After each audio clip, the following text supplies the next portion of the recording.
Votre colonne est maintenant prête à être équipée.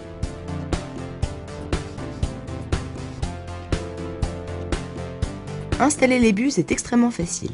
Mettez le joint, pressez-le contre la partie chromée de la buse et faites rentrer la buse dans son emplacement.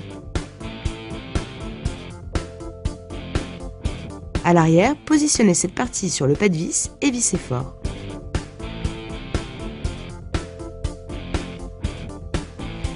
Faites la même chose avec les autres buses.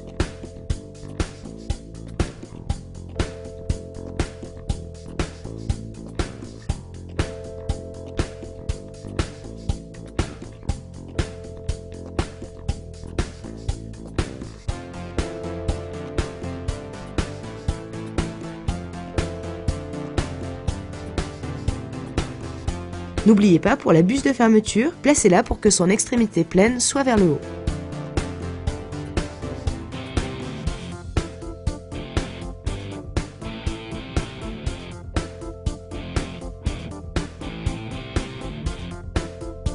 Le porte-douchette a 2 emplacements pour les vis. Veillez à les mettre comme ceci. Puis, à l'aide d'un tournevis, posez le porte-douchette sur la colonne.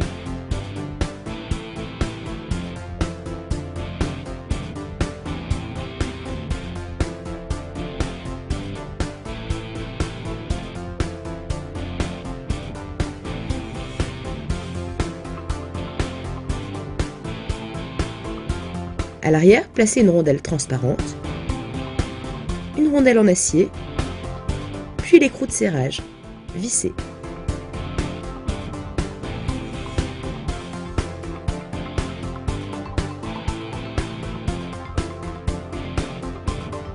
Attention, mettez bien la partie avec les trous plus larges du porte-douchette en haut et la partie plus étroite en bas. Et voilà, le porte-douchette est installé. Voici la méthode pour l'installation du couple inverseur-mitigeur. Dans le carton, vous trouverez différentes parties que voici.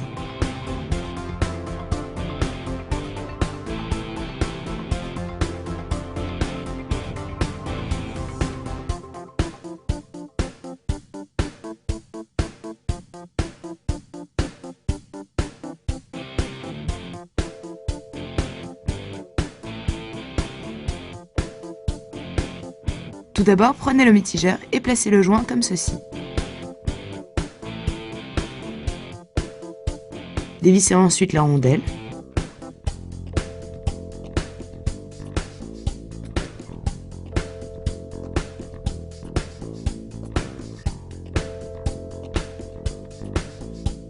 Dévissez également cette partie chromée et vérifiez bien que le deuxième joint est en place.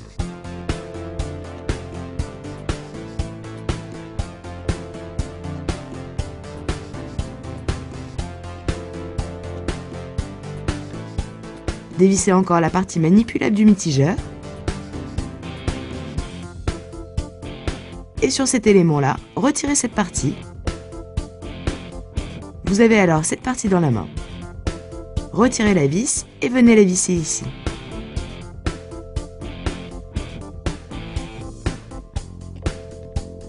Présentez le mitigeur dans la colonne de douche, la partie chromée en bas, toujours en vérifiant bien la position des joints.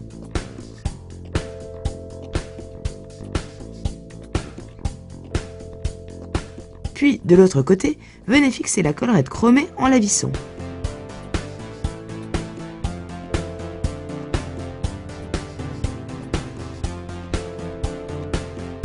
Prenez maintenant cet écrou et la rosace et vissez d'abord la rosace puis l'écrou.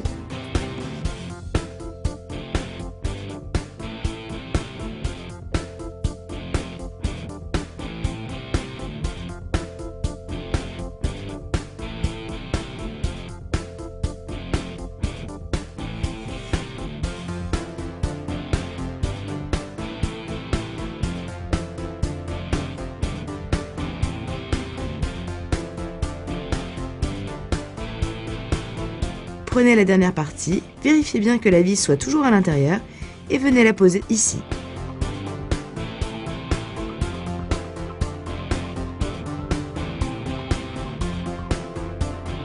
Vissez-la bien et remettez la tige de manipulation à la visson.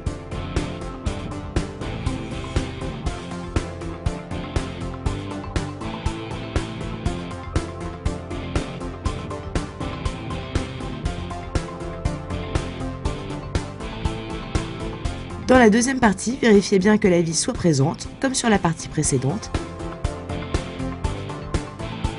Et venez la clipser sur la partie haute du mitigeur, comme ceci, le trou vers le haut. Vissez et venez visser le dernier élément.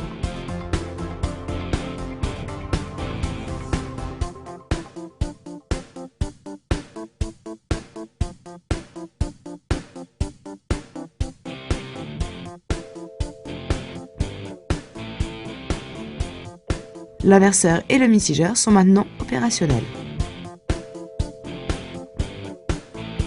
Pour installer votre panneau de contrôle, déballez-le. Puis déballez les fixations du panneau en conservant les rondelles et écrous qui vous serviront plus tard. Présentez le panneau dans le logement de la colonne prévu à cet effet.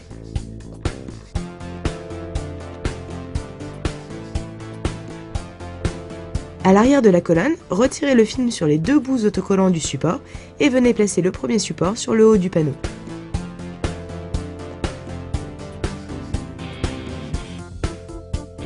La vis vous permettra de bien caler le support.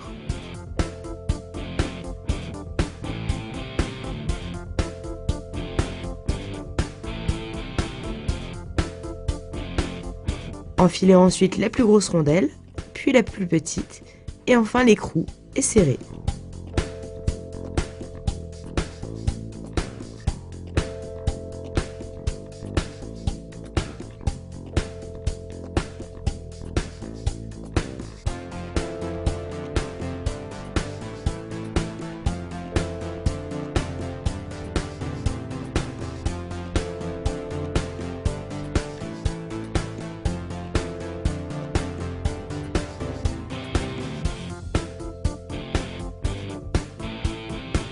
Faites de même sur le support du bas.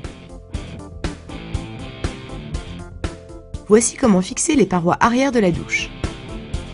Il est important de bien saisir l'ordre des parois à fixer pour emboîter les profilés. Il y a deux types d'encoches de part et d'autre des parois, celle-ci et celle-ci. Préparez votre visserie pour fixer latéralement les parois.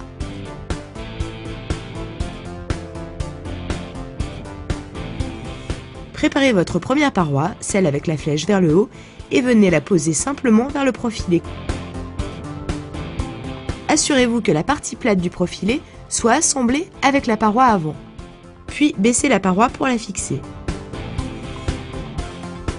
Assurez-vous que les deux parois soient à la même hauteur, comme ceci.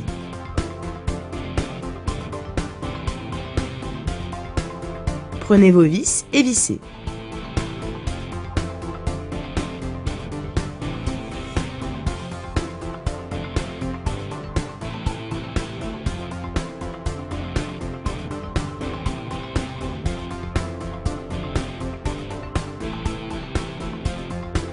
Avec votre niveau, vérifiez bien que la première paroi soit droite. Apportez ensuite la colonne et glissez les deux profilés en faisant un quart de tour, puis remontez la paroi pour la fixer.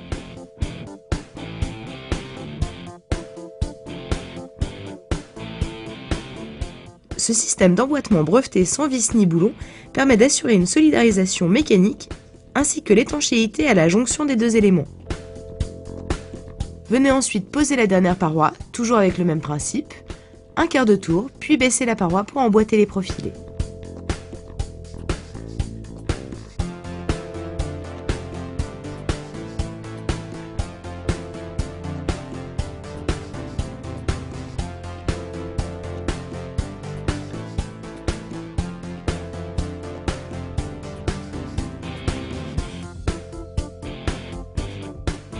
Vissez ensuite le côté de cette paroi à la paroi avant, comme ceci.